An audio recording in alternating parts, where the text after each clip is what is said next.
Thank you for watching. If you attempt to duplicate anything you see me do in my videos, or make any use of the information I may provide, you do so at your own risk. All information is provided on an as-is basis for educational purposes. I have no control over what you are going to do, what you are going to assume, or what your level of skill or knowledge is. I can't possibly anticipate all the ways you might screw something up and warn you in advance. I don't guarantee that the methods I use are necessarily the best, safest, and/or legal ways to do something.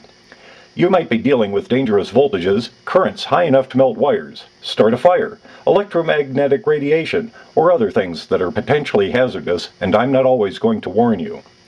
Do further research and seek professional assistance before attempting to do anything that you are unsure of.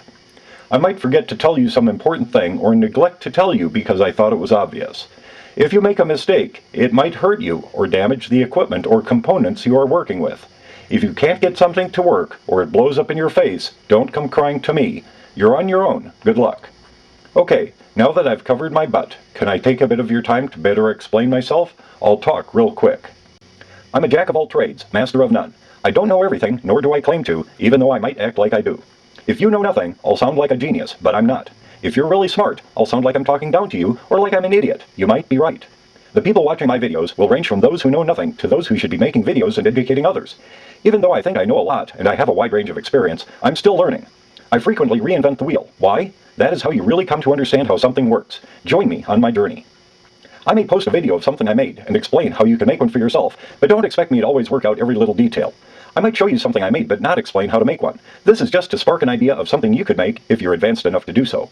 Some videos will be purely educational, showing how to use a multimeter or explain how a relay works and why you might want to use one.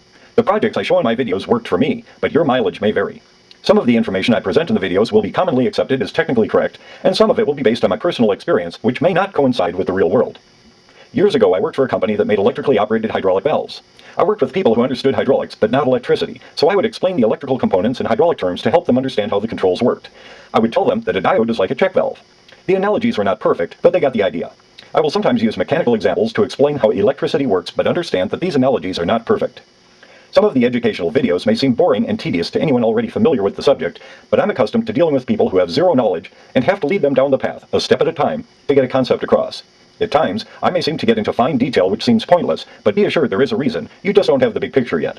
There will also be times that I'm not going to get into fine detail on things like the different materials used in switch and relay contacts, and the finer points of snap action and wiping contacts, and the differences between switches used for AC and DC. If you want to dig deeper, go search the net. To save time, I'm going to oversimplify a lot of things. To get a point across, I might have to exaggerate, distort, bend the truth a little, or maybe just lie. You know, the kind of lie you tell a 5-year-old that asks where babies come from, because they won't understand the hour-long truthful explanation. When they get older, you can tell them the truth. Example, an airplane leaves Omaha at 1:10 p.m. and arrives in Denver at 1:20 p.m. Amazing, it gets there in 10 minutes. If you understand that Omaha is in the central time zone and Denver is in the mountain time zone, you know that the flight is actually 1 hour and 10 minutes. For the person who doesn't understand time zones, I'm just going to lie and say that it's a really fast plane and move on so I can finish what I was trying to explain at the moment. I might try to explain time zones later. Get it? How long does it really take to get from Denver to Omaha? Well, I don't know. An hour and 10 minutes was just a guess, numbers I made up to make a point. There will be times that I'm just going to make up numbers as examples to show you how to use a formula, in which case I will probably pick numbers that I can easily multiply and divide in my head. Maybe the numbers are used to give you an approximate range or to show a relationship. I will try to keep the math to a minimum, but if you're going to be doing electronics, math is your friend. I might try to get you to look at things differently to help you understand something. The gas pedal in your car doesn't control speed, it controls thrust. The amount of thrust will affect the speed, but other factors come into play, such as if you're going uphill or down. Either the driver or the cruise control will monitor the speed and adjust the position of the gas pedal to maintain the desired speed, but the position of the pedal does not correspond to a particular speed, it only corresponds to a certain amount of thrust. I know this might seem like the chicken or the egg thing, but it is an important distinction. In the projects I show, I might not be using the most efficient methods or the latest and greatest technologies. Sometimes I'm looking for solutions using commonly available components, alternative ways of doing things, or the simplest solution. Consider it to be meatball surgery. It's MASH, not the Mayo Clinic.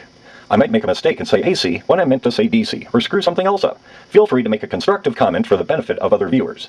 See a better way of doing something? Share it with us. Different people may have different needs or priorities, such as cost, power consumption, size, etc. Usually, there is more than one way of doing something. I'm showing you one way. I'm not saying that my way is the best way or the only way, just one way. Tell us yours. Sometimes the comments below a video are more informative than the video itself. If you have a question for me about something in one of my videos, don't put it in the comments. Send me an email at the address posted in the description below this video. Be sure to specify which video you're referring to by the number in the title, and make a clear, well-thought-out request or question. If you need help in making a simple modification to one of my projects, or need clarification on how something works, that's fine. If you need something more than a simple modification, we can talk about it, but realize that it might take a complete restructuring of a design to accommodate what you might think to be a simple modification. If your question is more general, search the internet for your answer. Believe it or not, there's a lot of information out there, and you might be able to find the answer yourself. It isn't that I don't want to answer your question, I just might not have the time. You could also try posting in the comments below the video for others to respond to. You'll notice that I might be using a really cheap multimeter or really old stuff in some of my videos. Don't I have something better? Sure I do. If I'm going to be poking around in a panel to measure 480 volts, or need to measure true RMS, I'll get out a good meter. I just want to show you that a $5 meter will do fine for most things, and at that price I can afford to have several of them. I also have some pretty old equipment, which still suits me just fine. I don't have a production crew. It's just me and a video camera. I don't have time to write scripts or do much in the way of post-production, so don't expect that my videos are going to win any awards. I've been thinking of doing some videos for quite a while, but couldn't find the time to do it right, so this is what you get. If you don't like it, that's okay, change the channel. Any brands or trademarks are the property of whomever owns them. While I might be using products from a particular company, I don't necessarily endorse them. If I tell you about some specific item, I can't guarantee it will still be available at the time you see this video. There may be some hyperbole, sarcasm, or twisted humor used to make a point. If your English skills are not up to detecting this, proceed with caution. Check the notes below for any last-minute additions, and thanks again for watching.